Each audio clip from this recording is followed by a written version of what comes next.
बहुत सारे सूत्र होते हैं गुणा, भाग, जोड़ और घटाव की संक्रिया को संपूर्ण करने के लिए। आज का हमारा मुख्य बिंदु है सूत्र निखिलन द्वारा गुणन संक्रिया करना आधार विधि का उपयोग करते हुए। सूत्र निखिलन द्वारा गुणा करने के लिए दो विधियां दी गई है, एक होती है आधार विधि, दूसरी होती है उपाधार विधि।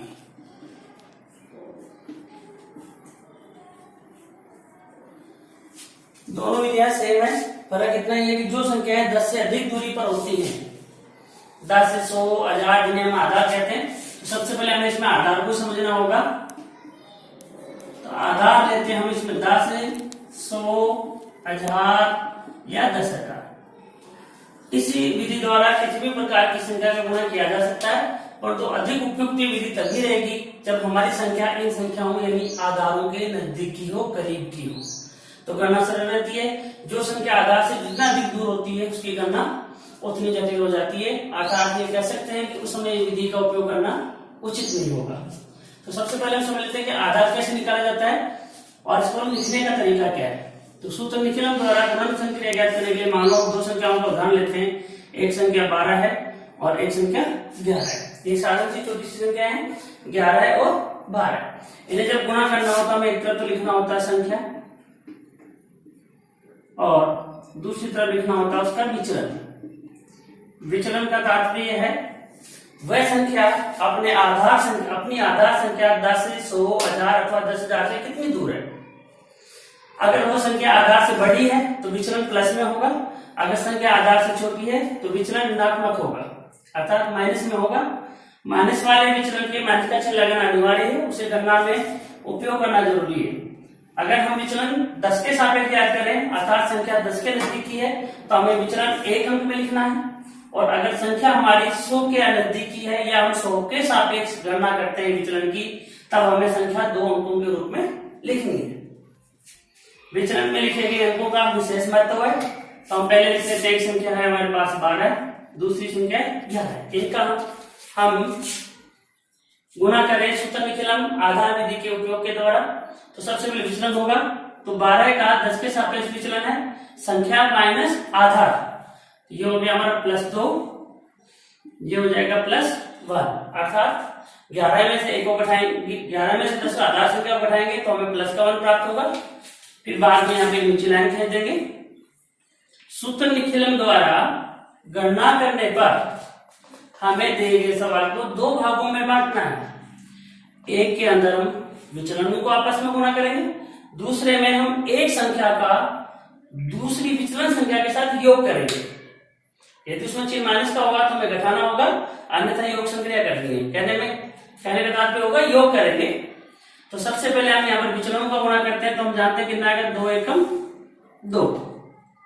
ये दो संख्याएं जो दी गई है उनको आपस में गुणा करना है, और तीन संख्याओं का गुणा भी इस विधि के द्वारा आसानी से किया जा सकता है। उस स्थिति में हमें तीनों संख्याओं में जो विचलन प्राप्त होंगे उन्हें गुणा करना होता है।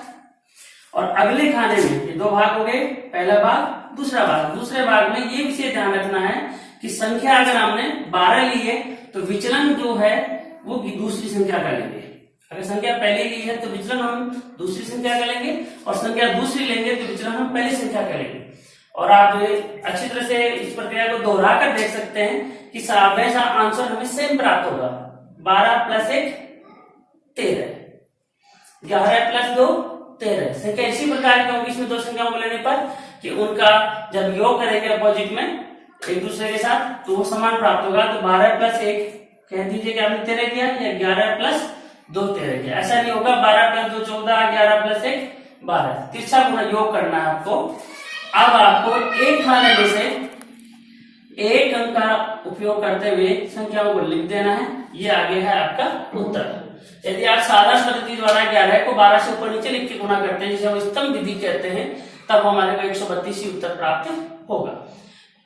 स्टूडेंट्स, ये सवाल की जो संख्या ली है हमने काफी सरल है। ये सवाल तब हमेशा सरल रहेगा जब आप संख्या आधार से बड़ी लेते हैं। सवाल में कठिनाई तब आएगी जब आप एक संख्या ऐसी चूज कर लेते हैं या चयन करते हैं जो आधार से छोटी है। तो हम लेते हैं आधार से एक छोटी संख्या, मान लो यहाँ पर 9। अब गणना में काफी सरल अंतर आएगा, यही मूल अभ्यास है। यदि 12 को 9 से गुणा करना है तो आप 12 गुणा 9 ले सकते हैं, या गुणा आप जानते हैं कि 12 को 9 से गुणा करने पर वही आंसर आता है जो 9 को 12 से गुणा करने पर आता है। तो हमने दूसरी संख्या ले ली यहाँ पर 9।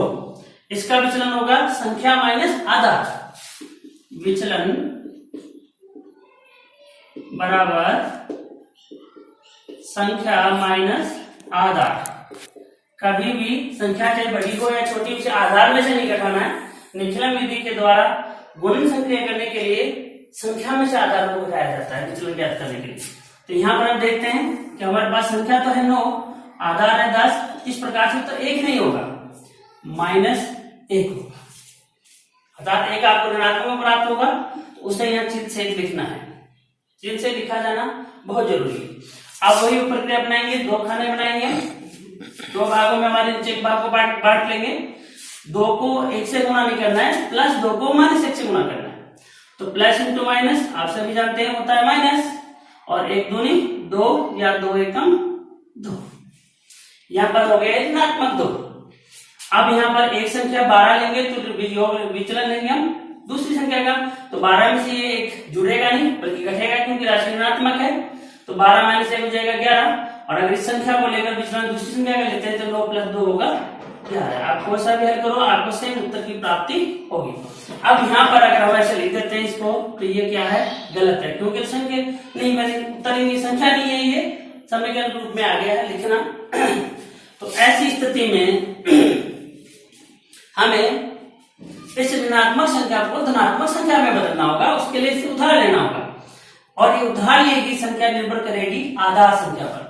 तो आप सभी जानते हैं हमारे पास आधार कितना है, 10। जब हम यहाँ से 1 लेंगे तो वहां जाके 10 हो जाएगा। अगर हमारा आधार 100 होता, अर्थात हम 100 के नजदीकी संख्याओं में गणना कर रहे होते, तो वो उधर 1 उधार लेने पर 100 जाके हो जाता, नहीं कि 10। यहाँ से 1 उधार लिया, यहाँ पे बच गया 10, और यहाँ आके हो गया 1 10 आधार की वजह से, और ये था पर पहले से ही माइनस कर दो। अब आप देखिए यहाँ पर बच गया है 10 - 2 8, यहाँ पर है 10, और हमारा आधार है 10। आधार में 1 जीरो होने पर यहाँ 1 अंक लिया जाता है।